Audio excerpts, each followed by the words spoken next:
Before we get into this, I need you to understand something about loyalty. It's not a switch you can flip, it's a foundation you build, stone by heavy stone, over years. You build it with trust, with shared laughter, with promises kept in the dead of night. You build it until you think it's a fortress, an unshakable structure that can withstand any storm. And then one day, you realize the person you've been building it with has been stealing the stones all along, replacing them with hollow fakes, until the whole thing is just a facade waiting for a single gust of wind to knock it all down. For me, that gust of wind was the ticking of a clunky old-fashioned watch, and the person who knocked it all down, that was my fiancée, Kara. I want to hear what you think about this. After you've heard my story, tell me in the comments, was I right to do what I did? Did I go too far? And don't forget to like and subscribe, because sharing these stories is how we learn we're not alone. The watch was a constant source of friction between us. It was this big stainless steel behemoth with a thick leather strap and a face crowded with dials and bezels that served no apparent purpose. It was my grandfather's. He left it to me when he passed, and it was the only thing of his I truly cherished. To Kara, it was a joke. Seth, honestly, she'd say, her lip curling in that way that was once cute but had become a signal of impending criticism. It's an eyesore. It looks like something a deep-sea diver from the 1950s would wear. We're going to that gallery opening on Saturday. You can't wear that. She wouldn't even call it a watch. It was always that thing or your grandfather's monstrosity. She'd been pushing me for months to get something sleek and modern, something minimalist and silver that would match her aesthetic. Our aesthetic she would correct. She wanted our lives to be a curated collection of beautiful modern things, and my grandfather's watch was a piece of junk cluttering up her vision. The thing is, the pressure about the watch was just a symptom of a much deeper problem. For the past 6 months, Kara had been growing more and more distant. The easy intimacy we once shared had evaporated, replaced by a polite, formal coolness. She was working late more often, glued to her phone, smiling at texts from people who were never me. Her excuses were always plausible, always centered around her job as an executive assistant at a major government defense contractor. Her boss, Marcus Thorne, was a big deal. He was one of those guys you see on the news. Sharp suit, sharper smile, always standing just behind a senator or a general. Kara worshipped him. She talked about his vision, his intellect, his ambition. The way she said his name, Marcus, had a certain breathlessness to it that made the hairs on the back of my neck stand up. I'm not a jealous man by nature, but I'm not a fool either. I saw the way she lit up when he called, a light that I hadn't been able to spark in her for a long time. I suspected they were having an affair. I couldn't prove it, but I felt it in my gut, a cold, hard knot of certainty that sat in my stomach day and night. The irony, the beautiful, crushing irony, was that Kara had no idea what she was mocking. The watch wasn't an heirloom in the traditional sense. My grandfather wasn't a deep-sea diver. He was a signals intelligence officer for a very quiet, very discreet government agency for 30 years. After he retired, he didn't just take up golf. He built a network. He called it the Responders, a small, tight-knit group of retired agents, analysts, and field operatives who kept their skills sharp and their ears to the ground. They were ghosts, men and women who had dedicated their lives to listening to the world's secrets and who couldn't just turn it off. The watch wasn't a watch. It was a sophisticated short-wave communications device. It was the central hub, the master key to that entire network. The clunky bezel wasn't for show. Twisting it in a specific sequence activated a high-gain receiver. The second hand wasn't just for time. It could be set to sweep for specific frequencies. It was a masterpiece of analog spycraft, designed to be overlooked, dismissed as a piece of old junk. An eyesore. Kara's favorite word for it. The inciting incident, the moment the foundation of my life crumbled, happened on a Tuesday night. Kara was supposedly at a work dinner with Marcus and some visiting dignitaries. I was at home, nursing a glass of bourbon and trying to ignore the pit in my stomach. I was fiddling with the watch, a nervous habit I'd picked up. I twisted the bezel, not in the specific sequence to activate it, but just tracing the familiar grooves. That's when it happened. The second hand, which should have been ticking along normally, stuttered. It stopped, then jumped forward 5 seconds, then stopped again. My blood ran cold. that was a signal. It meant the watch's passive receiver had locked onto a powerful unshielded signal nearby. My grandfather had designed it as a failsafe, a way to catch what he called loud whispers, communications that were too arrogant or too sloppy to be properly encrypted. My apartment was on the 15th floor, with a clear line of sight over much of the city. Someone, somewhere close, was being very careless. Driven by a terrible premonition, I performed the full activation sequence. It's a series of 3 clicks of the crown, a half turn of the bezel, then 2 more clicks. A tiny, almost imperceptible hum started, a vibration against my wrist so faint you'd miss it if you weren't expecting it. The second hand began to sweep smoothly around the dial. I pulled the crown out to the second position, which activated the audio transducer. It wasn't an earpiece. The whole watch case vibrated, transmitting the sound directly through the bones in my wrist into my inner ear. It was disorienting, hearing a voice that seemed to be coming from inside my own head. And the voice I heard was Marcus Thorne's. It was clear as day, tinged with the arrogance I'd come to despise. But he wasn't talking to Kara. He was talking to someone with a thick, Eastern European accent. And what they were discussing made the bourbon in my stomach turn to acid. He was talking about project schematics, a new drone guidance system. He was talking about wire transfers, shell corporations, and a dead drop in a foreign country. He was planning to sell classified military secrets. He was committing treason. I stood there, frozen in my own living room, as the watch silently did its work. Another feature my grandfather had built in once activated, it automatically recorded and encrypted everything it heard. The conversation went on for 10 minutes, a casual discussion of national betrayal that ended with Thorne laughing. "She'll keep them busy," he said, and my heart stopped. "My girl, she's got a real talent for distraction." Then I heard another voice, much fainter. It was Kara. She was in the same room as him. She was laughing too. The line went dead. The watch gave a final soft click, and the second hand returned to its normal ticking. The recording was secure. The betrayal was complete. It wasn't just an affair. She was his cover, his alibi, his girl. The fortress I thought I had built wasn't just a facade, it was a prison, and I had just been handed the key. It was a clunky, old-fashioned, beautiful key, and I was going to use it to burn everything to the ground. It wasn't about revenge, not at first. It was about survival. But that night, listening to the echo of her laughter in my head, I realized survival and revenge were about to become the same thing. The immediate aftermath was silence. A profound, ringing silence in my head that was louder than any scream. I sank onto the edge of my sofa, the heavy weight of the watch on my wrist feeling like a shackle. The conversation I'd just heard replayed itself on a loop, each word a fresh stab. Marcus Thorne's arrogant baritone, the quiet confidence of a man who believed he was untouchable, the gravelly, accented voice of the buyer, and underneath it all, like a discordant harmony, Kara's laughter, faint, distant, but undeniably hers. The sound that had once been the soundtrack to my happiest moments was now the confirmation of my deepest fears. She wasn't just cheating on me, she was an accomplice, a willing participant in a world of casual treachery. The dinners I thought were for work, the late nights I'd accepted with a sigh of resignation, they were all part of the charade. She was keeping the dignitaries busy, she was the distraction. His girl. My first coherent thought was to take the watch off. I fumbled with the clasp, my fingers feeling thick and clumsy. I laid it on the coffee table, but I couldn't look away from it. This object she had so openly despised, this eyesore, had just become the single most important thing in my life. It was a black box, holding the recording of the crash that had just obliterated my future. My hands started to shake, a tremor that began in my fingertips and spread up my arms until my whole body was vibrating with a cocktail of rage and grief.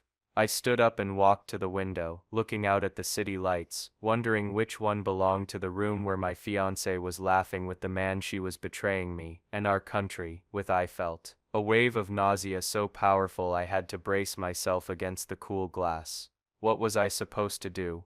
Call the police? The FBI? Walk into a federal building and say, "Hi, my name is Seth, and my fiancé's boss is a traitor, and I have proof on this old watch." They would think I was insane. They'd laugh me out of the building. Or worse, they'd believe me, and the machinery of the state would grind into motion, and Kara would be swept up in it. And despite everything, a part of me, a stupid, sentimental, dying part of me, still flinched at that thought. That's when the flashbacks started. They came unbidden, sharp and painful as shards of glass. I saw Kara on our third date, years ago, at a little Italian place in the North End. She was wearing a simple blue dress, and she'd laughed so hard at one of my stupid jokes that she snorted, then covered her mouth in embarrassment, her cheeks flushing a brilliant red. I remember thinking in that moment that I was going to marry her. I saw us moving into this apartment, arguing playfully over where to put the sofa, painting the walls a color we both pretended to love. I saw her at my mother's funeral 2 years ago, holding my hand so tightly her knuckles were white, her presence a silent, solid anchor in my sea of grief. She was my person. The one who knew I hated cilantro, and that I secretly loved terrible reality television. The one I called when I got a promotion, the one I came home to every night. How do you reconcile that person with the woman laughing in a hotel room with a traitor? The question tore me apart. I started to pace the apartment, a caged animal in a space that suddenly felt alien. Every object was a memory, every corner a monument to a life that was now a lie. The photos on the mantelpiece, us smiling on a beach in Mexico, us bundled in scarves at a Christmas market, they seemed to mock me. Was she thinking of Marcus then? Was our entire relationship just a convenient cover for her ambition, a stable, boring foundation from which she could launch herself into his glamorous, dangerous orbit? The thought was poison. The doubt began to creep in, insidious and oily. Maybe I'd misheard, maybe the signal was corrupted, maybe it wasn't Kara's laugh. It's a common sound, laughter. My mind, already primed with suspicion, could have filled in the blanks. For a few desperate minutes I clung to that possibility. I was being paranoid. I was the cliché of the jealous boyfriend, inventing conspiracies to justify my own insecurity. This was the narrative Kara had been subtly feeding me for months. Seth, you worry too much. It's just work, you need to relax. Why don't you trust me? I had started to believe it myself. Maybe this was just the ultimate expression of that paranoia. But I knew it wasn't true. My grandfather had designed the watch's audio transmission to be flawless. It used bone conduction for a reason, to eliminate ambient noise and deliver a pure signal. I hadn't misheard. I had just refused to believe. I drifted into our bedroom. Her side of the bed was neat, the pillow perfectly fluffed. Her scent, a faint mix of lavender and something sharp, like green tea, hung in the air. On her nightstand was a book she was reading, and a framed photo of us. I picked it up. We were at my family's old lake house, the summer before we got engaged. I looked happy, genuinely, uncomplicatedly happy. She was smiling at the camera, but there was something in her eyes I hadn't seen before. A restlessness, a flicker of something else. Hindsight is a cruel editor. It recontextualizes everything. Every late night, every canceled plan, every dismissive comment about my job, my friends, my family, my watch, it all clicked into place. It wasn't just a growing distance, it was a strategic withdrawal. She had been pulling away from our life together, piece by piece, preparing for a new one. I sat on the edge of the bed, the photo in my hand, and finally the dam broke. I didn't shout or throw things. A deep, hollow sob escaped my chest, a sound I hadn't made since I was a child. It was a mourning for the woman I thought I knew, for the future I thought we had. I was grieving a death, but the person was still alive, out there in the city, laughing. The pain was so immense, so physical, it felt like my ribs were cracking. I stayed like that for what felt like hours, just letting the waves of grief wash over me, until I was empty. Utterly and completely empty.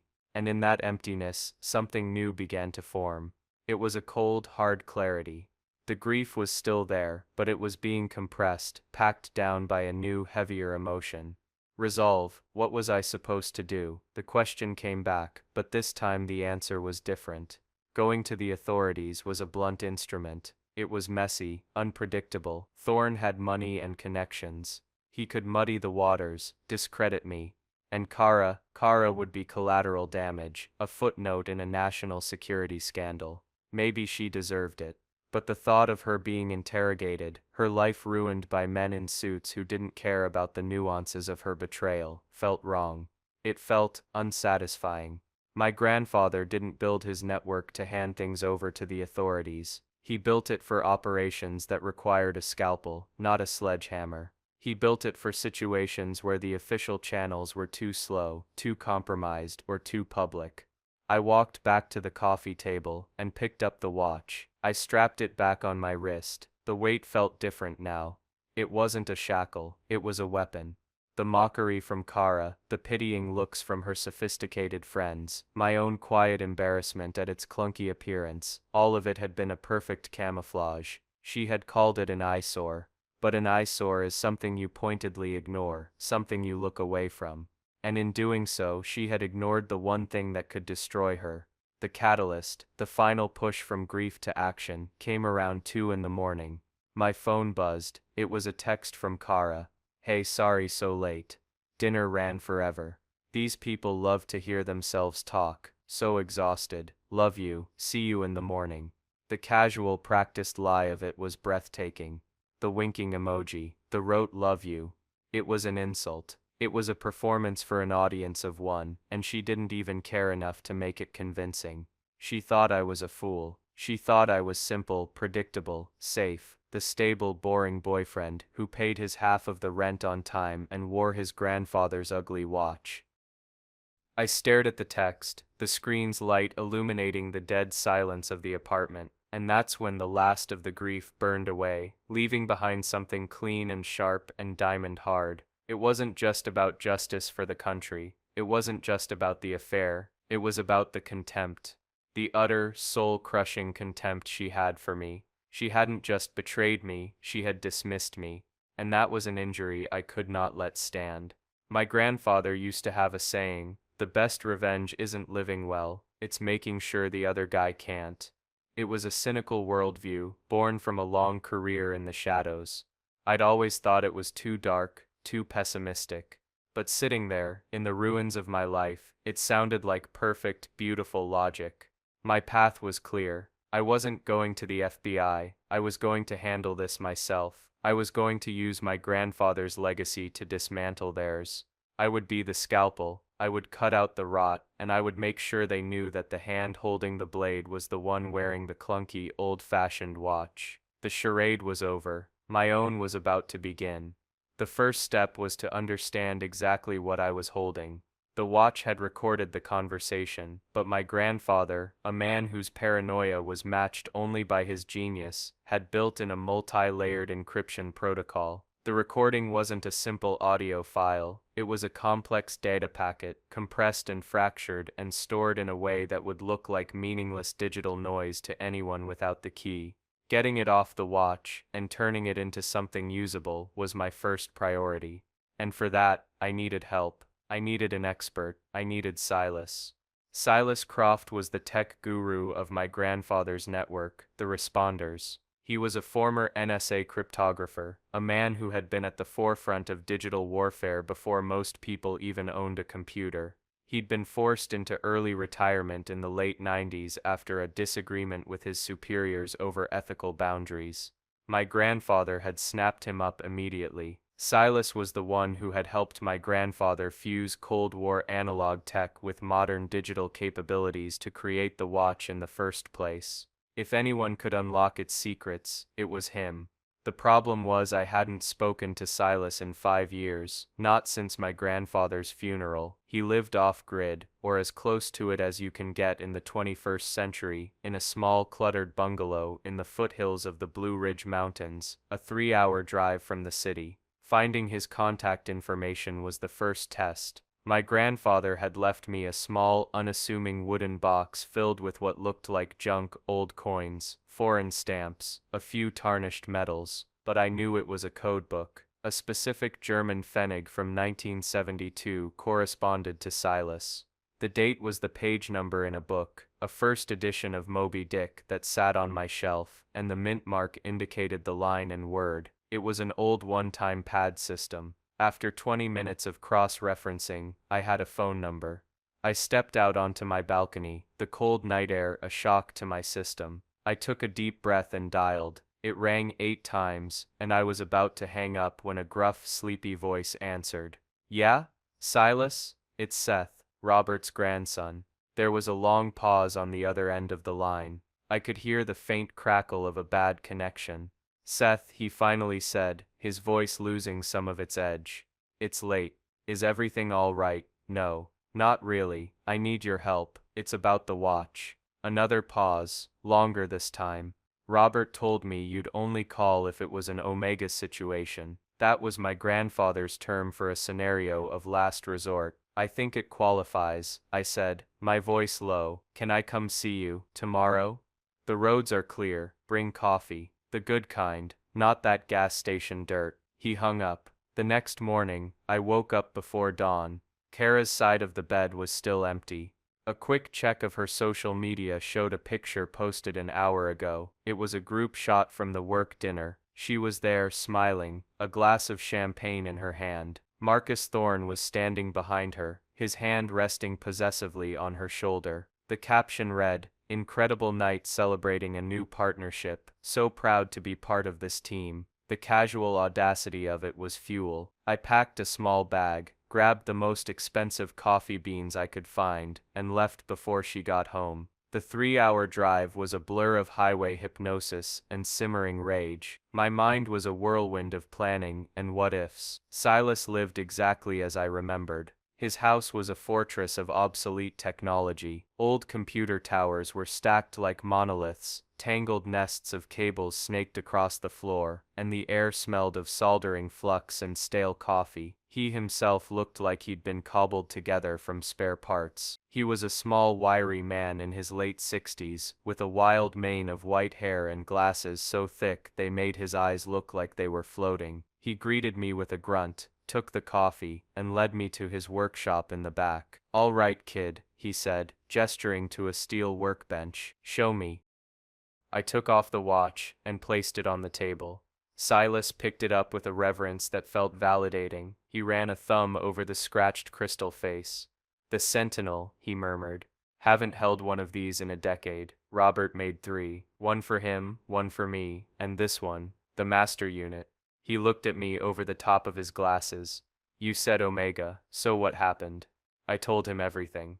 The growing distance with Kura, my suspicions about Thorne, the mockery of the watch, and the conversation I'd overheard. I didn't edit myself. The words just poured out, a torrent of betrayal and hurt. Silas listened without interruption, his expression unreadable. When I finished, he was quiet for a long moment, just turning the watch over and over in his hands.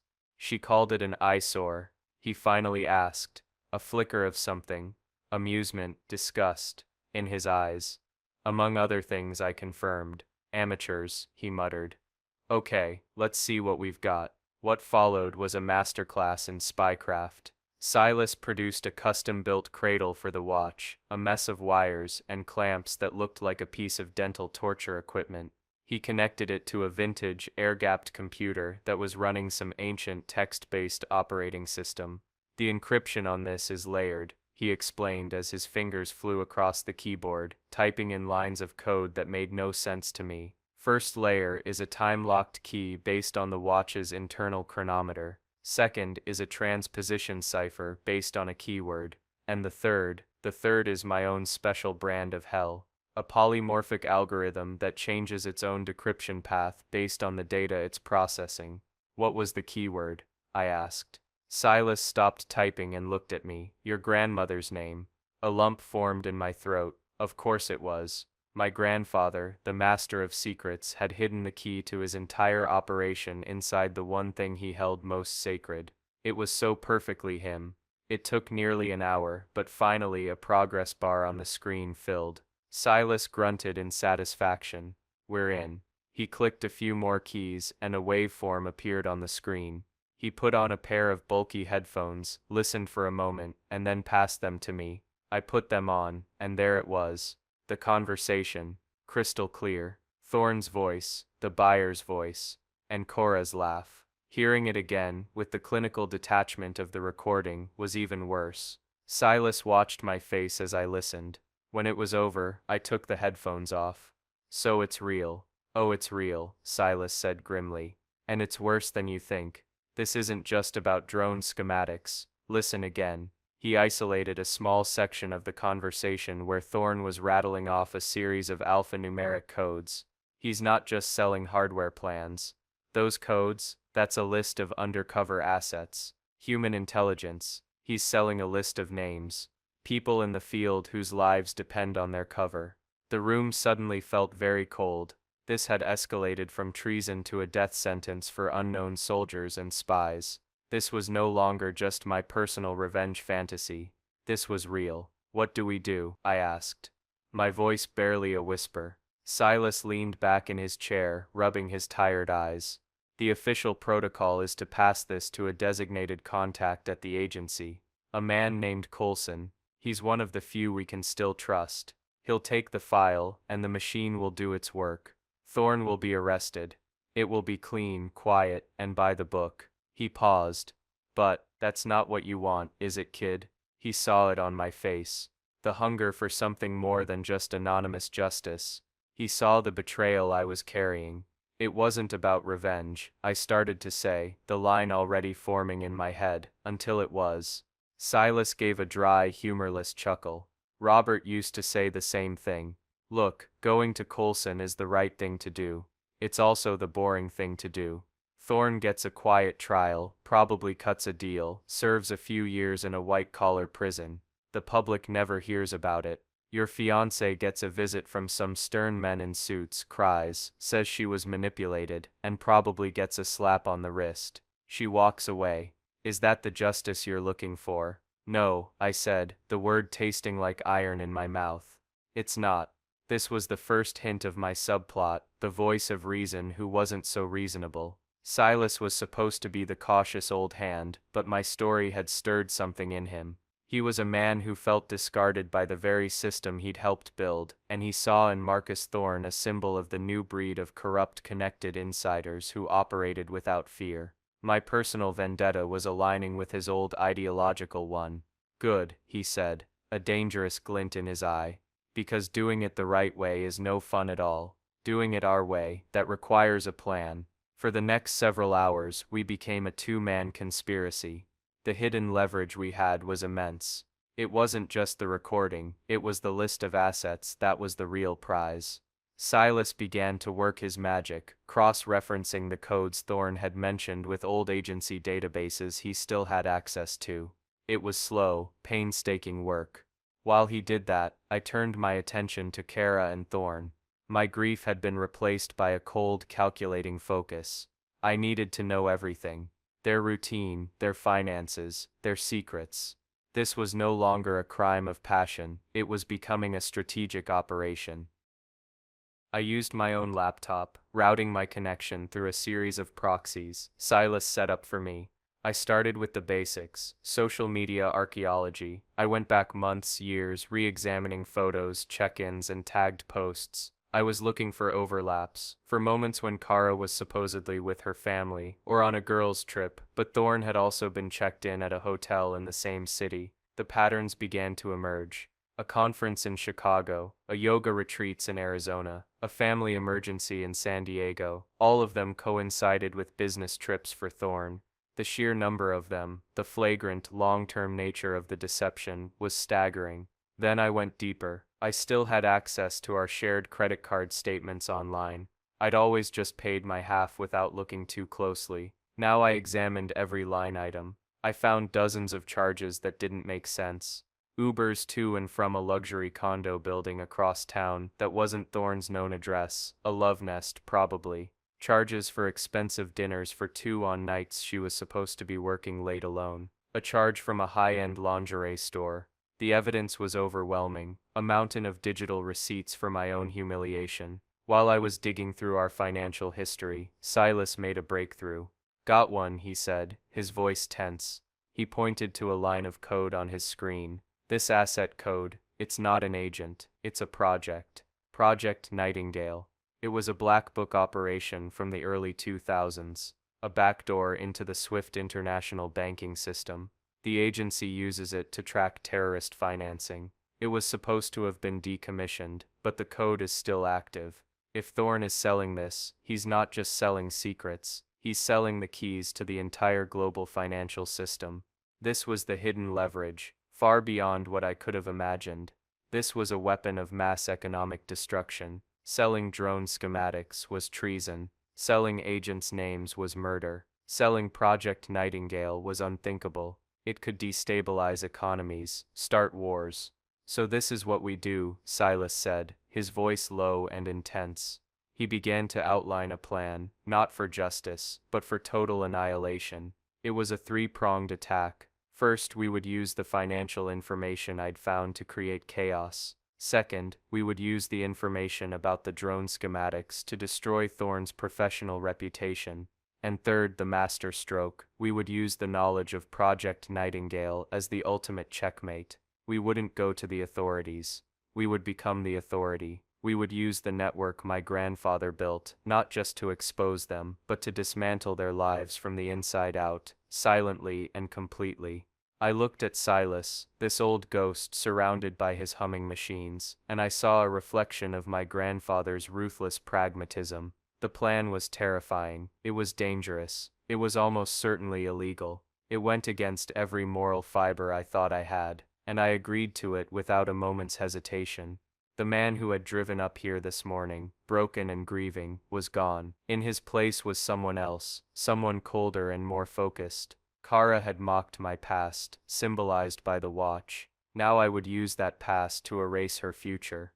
It was time to make my first move. The plan Silas and I devised was built on a simple principle: chaos created by whispers. We weren't going to storm the castle gates, we were going to poison the well. The goal was to make Marcus Thorne's carefully constructed world implode, not with a bang, but with a series of quiet, unnerving collapses. The first move had to be subtle, something that would rattle him and make him paranoid, but nothing that could be traced back to me. It needed to look like bad luck, or the work of a competitor. We decided to target his finances first.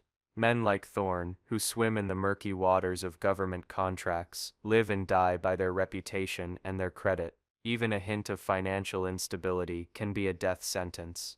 Using the information from my deep dive into Kara's credit card statements, I had identified the luxury condo they used as their secret meeting place. It wasn't owned by Thorne, but by a shell corporation with a generic name, Capital Holdings Group LLC.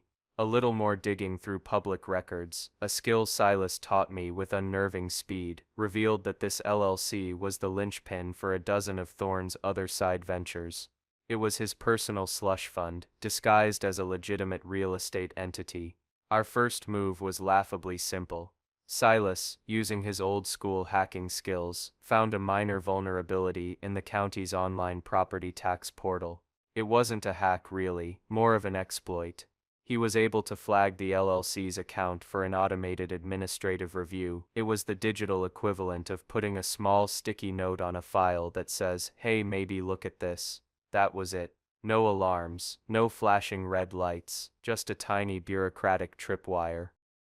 2 days later, I was sitting at my desk at my own job, a painfully mundane financial analyst position that Kara had always found unimpressive, when I got a notification from a news alert I'd set up for Thorne's company. It was a small press release, buried on page 6 of the business section. Thorne's company, Axiom Defense, had unexpectedly withdrawn its bid for a lucrative contract to supply communication arrays to the Navy. The official reason given was a strategic realignment of resources. It was corporate speak for something is wrong.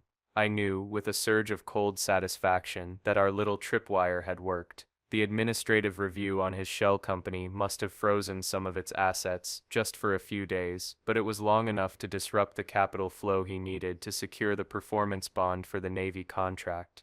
He'd lost a 9-figure deal because of a digital sticky note. The panic started almost immediately. That evening, Kara called me. Her voice was strained, brittle. "Hey," she said, trying to sound normal. "Long day. Things are crazy at work." "Oh, what's going on?" I asked, keeping my tone one of mild, disinterested concern. It was a role I was learning to play with chilling ease. "Oh, it's just stupid stuff. A big project got put on hold. Marcus is completely stressed out. He's been shouting at everyone." She sighed dramatically. I'm probably going to have to stay late and help him sort through the wreckage. That's a shame, I said. Don't work too hard. The lie was so effortless for her, but for the first time I could hear the fear underneath it. She wasn't just staying late to comfort her boss and lover. She was staying late because the first crack had appeared in their empire, and she was terrified. That was phase 1. Phase 2 was designed to turn the paranoia inward, to make Thorne suspect his own people. Silas had identified the company. Thorne was selling the drone schematics to a shadowy international consortium called Stratos Global. They were technically a competitor to Axiom Defense. Our move was to create the illusion that someone inside Axiom was leaking information to Stratos. Silas drafted an anonymous email. It was a masterpiece of corporate espionage. It was addressed to Axiom's head of corporate security, a humorless ex-military man named Finch. The email was short and cryptic. It contained a single heavily redacted snippet of a technical document, a tiny piece of the drone schematic from the recording, and a message: ask Thorne why Stratos Global already has our bid data for the Javelin project. There's a rat in your house. The email was sent from a spoofed address, routed through a dozen servers in different countries, and made to look like it originated from a computer in Stratos Global's Zurich office. The effect was immediate and spectacular. 2 days later, a friend of mine who works in the defense industry journalism sphere sent me a message. You hear the news about Axiom. They've gone on total lockdown. Security is sweeping the whole building, collecting phones, interviewing everyone. Rumor is they think they have a corporate spy. Thorne was tearing his own company apart, looking for a ghost we had created. The pressure on him must have been immense. He was trying to conduct a treasonous backroom deal while simultaneously hunting for a mole who didn't exist. His paranoia, which was already high, would be skyrocketing. And I knew who he would lean on, who he would vent to, and who he would start to suspect if things got worse. Kara. I could feel her pulling even further away. Our phone calls became shorter, her texts more sporadic. She was jumpy and irritable.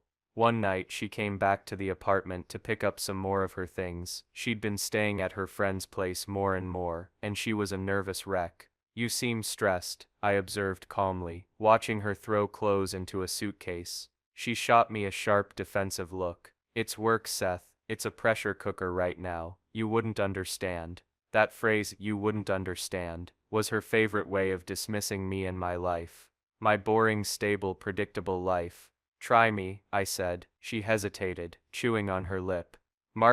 He's convinced someone is trying to sabotage him. He's not sleeping. He's not trusting anyone. It's like a witch hunt over there. That sounds tough, I said, the understatement of the century. I felt a grim satisfaction watching her squirm. She was trapped between the man she was betraying me for and the consequences of his own corruption. She was caught in the blast radius of the bombs we were planting, and she had no idea who was lighting the fuses. The final move of this phase was designed to directly target their relationship. I knew about their secret condo. I also knew, from my financial digging, that the lease was up for renewal at the end of the month. It was in the name of the Shell Corporation, Capital Holdings Group. Silas, with his digital keys to the city, found the property management company that handled the building. He drafted another anonymous email, this time to the senior property manager. This one was even simpler. It was a link to the news article about Axiom losing the Navy contract, with a one-line message: might want to check the financials on Capital Holdings Group before you renew that penthouse lease. Hearing rumors of cash flow problems. It was a simple, plausible-sounding tip from a concerned industry insider. Property managers of high-end real estate are notoriously risk-averse. The idea that their tenant might be financially unstable would be a massive red flag. A week passed. I was playing the long game, letting the seeds of chaos sprout. The confirmation that the third bomb had gone off came from Kara herself. She called me, and this time she was crying. It wasn't the strained, brittle voice from before. This was a full-blown, panicked sob. Seth, can you talk? I can talk. What's wrong, Kara? It's Marcus, she choked out. He's lost his mind. We had a huge fight. The casual intimacy of the word was like a punch to the gut, but I kept my voice even. What happened? The lease on a corporate apartment he uses was terminated. The building refused to renew. He's blaming me. He said my name was on some of the initial paperwork as a point of contact and that I must have done something stupid, said something to someone. He's accusing me of being careless, of being the leak. He said I was a liability. He was so cruel, Seth. I listened, my heart a cold, hard stone in my chest. This was it. The silent takeover was working perfectly. I had turned his paranoia, his most potent weapon, against him. He was so consumed with finding the imaginary spy inside his company that he had started to see betrayal everywhere. He was looking at the one person who was genuinely disastrously loyal to him, and he was seeing an enemy. He saw her as a liability. The perfect, brutal poetry of it was not lost on me. "I'm so sorry, Kara," I said, and the lie tasted sweet. "That sounds awful. What are you going to do?" "I don't know," she whispered. I think I need to come home." There it was, her escape hatch, her safe harbor. The boring stable man she had been systematically deceiving for the better part of a year. Now that her glittering new life was starting to crumble, she wanted to come back to the ruins of the one she'd abandoned. A few weeks ago, that plea might have broken me. But now, it was just another move on the chessboard, and it was her move right into my trap. "Of course," I said, "the door's always open." But I knew, and she would soon find out, that the home she was coming back to was no longer there. The concept of a family exodus is usually about a whole group leaving a toxic situation. For me, it was a quiet, solitary departure from the life I had shared with Kara. While she was running back to me for safety, I was systematically erasing myself from the world we had built. My actions were the antithesis of the antagonist's panic. They were calm, methodical, and silent. I was becoming a ghost in my own life, and she was about to walk into an empty house. Her call, the one where she tearfully announced she needed to come home, was my green light. The next day, I took a personal day from work. I didn't rent a big, obvious moving truck. I rented a simple, anonymous cargo van. I started in the bedroom. I packed my clothes, my books, the toiletries from my side of the bathroom cabinet. I worked with a strange sense of detachment, as if I were an estate manager clearing out the belongings of a deceased person. Every object held a memory, but the pain was distant now, cauterized. The ugly lamp we bought at a flea market, the framed poster from a concert we'd seen, the worn copy of my favorite novel on the nightstand, they were just things. Artifacts from a sealed-off archaeological dig. The hardest part was the living room. The photos on the mantelpiece. I took them down one by one, removed the pictures of us, and put the empty frames back. It was a small, cruel detail, but it felt necessary. I wanted her to see the empty spaces, to feel the void where our life used to be. The sofa we'd argued over, the rug we'd chosen together, they remained, but my presence, my half of the equation, was being surgically removed. Next, I tackled the digital and financial ties. This was the modern equivalent of burning letters. I went online and logged into our joint savings account, the one we were using for the wedding. I transferred exactly 50% of the balance to my personal account. Not a penny more, not a penny less. I left a memo on the transfer, reimbursement for cancelled venue deposit. I then initiated the process to close the account entirely. I logged into the streaming services, the online shopping accounts, the utility portals, and methodically removed my name and payment information from each one. I was disentangling our lives, one password at a time. The most significant move was the apartment itself. The lease was in both our names. I went to the management office in my building that afternoon. I explained that my fiancée and I had broken up, and that I would be moving out. The property manager, a kind older woman named Mrs. Gable, was sympathetic. I told her I would pay the penalty for breaking the lease, but that I wanted my name removed immediately. Legally, this was a gray area. Usually both parties need to agree, but I framed it as a simple matter of me leaving and Kara staying, willing to assume the full rent. I signed the paperwork, paid the fee, and handed over my keys. As far as the building was concerned, the apartment was now solely Kara's responsibility. The financial burden which we had shared was now entirely hers. And with Thorne's world crumbling, I doubted he was in a position to help her with the rent on a place she could no longer afford on her own. By the time evening fell, the cargo van was full. My apartment, her apartment now, was eerily tidy, stripped of any evidence that I had ever lived there. I had a new place lined up, a small furnished apartment across town that I'd secured a few days prior. It was Spartan, anonymous, and perfect. It was a clean slate. Before I left for the last time, I placed one item on the coffee table in the center of the living room. It was the engagement ring she had given me, a simple, modern platinum band she'd been so proud of, sitting next to a single freshly printed bank statement showing the closed joint account. Then I left. I drove away without looking back. 2 days passed in silence. I was living in my new empty apartment, working remotely, and communicating with Silas as we monitored the fallout.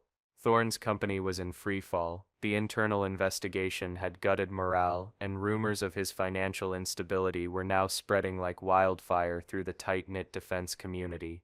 He was becoming toxic. On the evening of the second day, my phone rang. It was Kara. I let it go to voicemail. A minute later, a string of frantic texts came through. Seth, where are you? I'm at the apartment and you're not here. Half your stuff is gone. What is going on? Seth, this isn't funny. Call me. Your name is off the lease. I just got a notice from the building. They're saying I'm solely responsible for the rent. What did you do? Her panic was escalating in real time. This was her desperate counter-manipulation phase beginning. She couldn't comprehend a world where I wasn't her predictable safety net. She was cycling through confusion, anger, and accusation. I waited another hour, letting her stew in the silence and the consequences. Then, I sent a single simple text back. We need to talk. Meet me at the old spot. 1 hour. The old spot was a small, quiet park by the river where we'd had one of our first serious conversations about the future. Using it now felt like a fittingly poetic venue for the end. She agreed immediately. The ensuing hour was a barrage of texts from her, a chaotic mix of pleading and fury. You can't just leave. What about the wedding? What about us? Is this about the other night? I told you Marcus was just stressed. It was nothing. After everything we've been through, you do this without even talking to me. How could you be so cruel? The hypocrisy was breathtaking. She, who had been living a double life for months, was accusing me of cruelty for leaving quietly. She, who was complicit in treason, was trying to guilt-trip me over a broken lease. The manipulation was so ingrained in her she didn't even see it. She was trying every tool in her kit, the victim card, the shared history appeal, the accusation. But I wasn't the man she had honed those tools on anymore. I was immune. I arrived at the park first. It was dusk, and the city lights were beginning to glitter across the water. It was a beautiful evening for an execution. I chose a bench under a large oak tree, the same one where we had sat years ago, dreaming of a future that was never meant to be. I sat, and I waited. On my wrist, the heavy, clunky watch ticked away the final seconds of our life together. It wasn't a countdown to a confrontation. It was a countdown to my vindication. When Kara arrived, she looked like a storm cloud in human form. Her face was pale, her eyes red-rimmed and furious. She marched up to the bench where I was sitting, her hands clenched into fists at her sides. She didn't sit down. She stood over me, radiating a frantic, desperate energy. Seth, what is this? She demanded, her voice shaking. What have you done? My things are packed, the apartment, the bank account. You just left. I looked up at her, my expression calm. The contrast between her chaotic state and my stillness was stark, and I could tell it unnerved her. I did what I had to do, Kara. What you had to do, she scoffed, a wild, incredulous laugh escaping her lips. You had to sneak out in the middle of the night like a coward. You had to go behind my back and take your name off the lease, leaving me to deal with the fallout. After all our plans, our wedding. What wedding, Kara? I asked, my voice dangerously quiet. The one we were planning between your trips to Chicago and Arizona with Marcus. Or were we supposed to fit it in after your yoga retreats in San Diego? The color drained from her face. She physically recoiled as if I'd slapped her. Her jaw worked, but no sound came out. She had walked into the conversation expecting to be on the offensive, to browbeat me with guilt and shared history. She had no defense for this. I don't know what you're talking about, she stammered, falling back on a weak, reflexive denial. Don't you?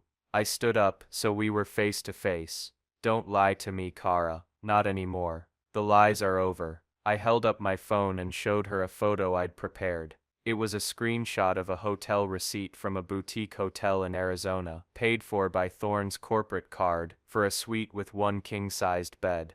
The dates perfectly matched her yoga retreat.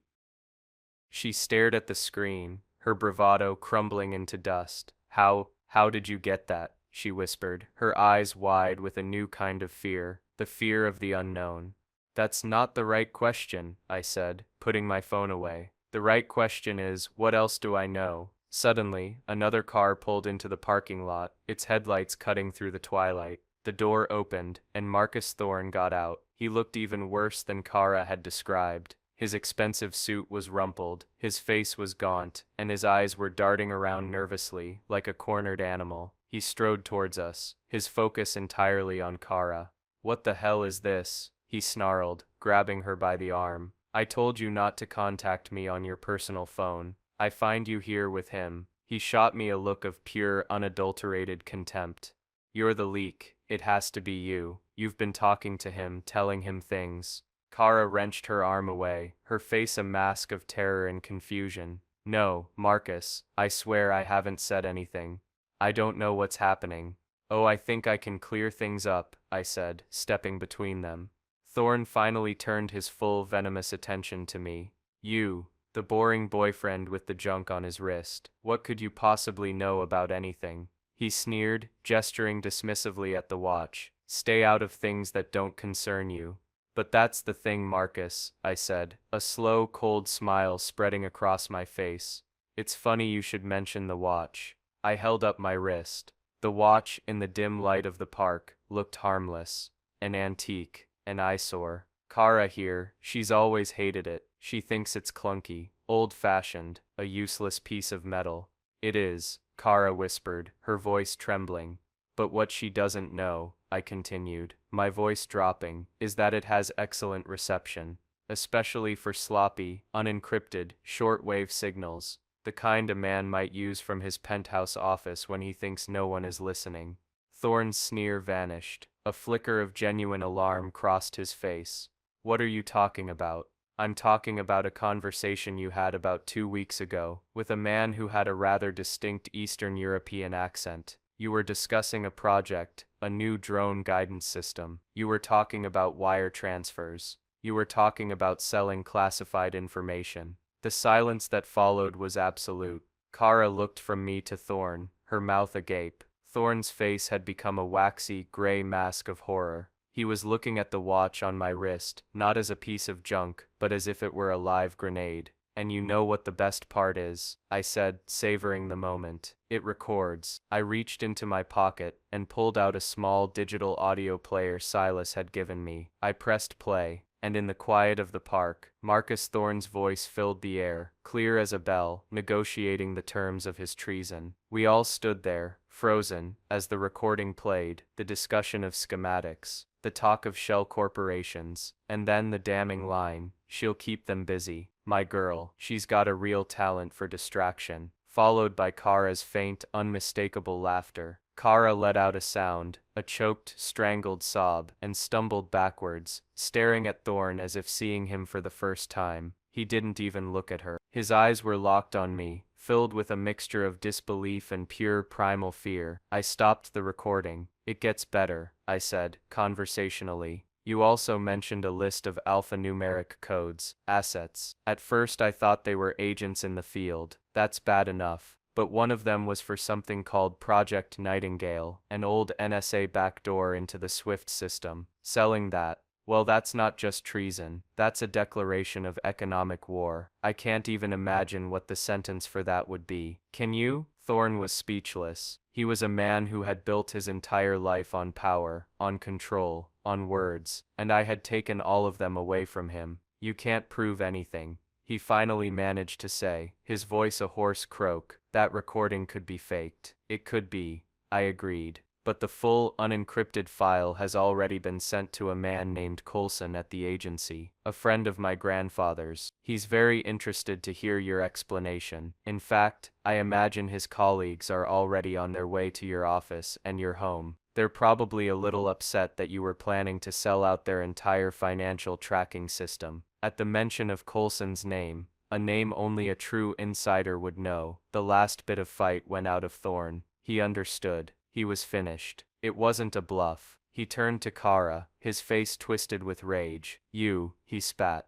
"This is your fault. You and your pathetic little boyfriend and his goddamn watch." "It wasn't me," Kara cried, tears streaming down her face. She looked at me, her eyes pleading. "Seth, please. I didn't know. I didn't know what he was doing. I swear. I thought it was just corporate stuff. I love you. Please. You have to believe me." I looked at her, at the woman I was supposed to marry, the woman who had lied to my face for months, while she stood by a man selling out his country. I felt nothing. No anger, no pity, no love, just a vast cold emptiness. "You're right about one thing, Kara," I said softly. "You didn't know. You looked at this watch every day, and you saw an ugly, worthless heirloom. You saw something that embarrassed you. You never once thought to ask what it really was. You never once considered that my life, my history, my family, had a depth you couldn't see. You just dismissed it. You dismissed me." I gestured between her and the utterly broken man standing beside her. "This is your new reality. He's going to prison for the rest of his life. And you were his girl. His distraction. You'll be a person of interest in the biggest treason case this city has seen in 20 years. Your name, your career, your future, it's all about to be incinerated in his dumpster fire. And all of your problems, from the rent on an apartment you can't afford to the federal agents who are about to knock on your door, are your own. I'm out." I turned and walked away, leaving them standing there in the twilight, frozen in the wreckage of the lives they had built on secrets and lies. I didn't look back. As I reached my car, I could hear the distant approaching wail of sirens. It was a beautiful sound, the sound of vindication. The sirens grew louder as I drove away from the park, a fitting soundtrack for the end of an era. I didn't feel elation or triumph. I just felt quiet. The storm inside me had passed, leaving behind a calm, clean silence. The resolution wasn't a single explosive moment, but a series of cascading consequences that I watched from a safe, detached distance. Marcus Thorne was arrested that night. It wasn't a quiet affair. Thanks to a little tip from Silas to a trusted reporter, the same one who had told me about the lockdown at Axiom, a camera crew was waiting. The image of Thorne being led away in handcuffs, his face ashen and his power stripped away, was on every news channel by morning. The official story was sealed under national security, but the charges were listed as espionage and conspiracy. His empire, Axiom Defense, collapsed within a week. His partners deserted him. His contracts were cancelled, and the company was dismantled for parts by its creditors. He was a ghost before he even saw the inside of a courtroom. Kara's fate was more complicated, and in many ways more tragic. She wasn't charged with treason, as Thorne's lawyer argued, and as she tearfully insisted to the federal investigators, she was a pawn, a willfully ignorant, ambitious pawn, but a pawn nonetheless. She claimed she was manipulated, starstruck by a powerful man, and had no knowledge of the specifics of his crimes. The investigators seemed to believe her, or at least, they couldn't prove otherwise. She wasn't a co-conspirator, she was just the girl, the useful idiot, the ultimate dismissal. She avoided prison, but her life was ruined in a different way. Her name was splashed all over the initial reports as Thorne's close associate. She was fired, of course. In the small, insular world of government contractors and political aides in D.C., she was radioactive. No one would hire her. No one would even take her calls. Her sophisticated, ambitious friends, the ones who used to look at me with pity, vanished overnight. They didn't want to be associated with her scandal. She was forced to give up the apartment, our old apartment, and move into a tiny rundown place in a distant suburb. The last I heard from a mutual acquaintance, she was working as a barista, buried under a mountain of debt and social shame. She got what she wanted, an escape from her boring, stable life, just not in the way she'd envisioned. As for me, my life began anew. The day after the confrontation, I met with Silas one last time at his mountain retreat. We sat on his porch, drinking the good coffee I'd brought him, and watched the sun rise. We had the full, unredacted recording of Thorne's confession on a secure hard drive. "What are you going to do with this?" Silas asked, nodding towards the drive. "Project Nightingale, the keys to the kingdom. You could leak it, 'cause chaos, or sell it. You'd be richer than God.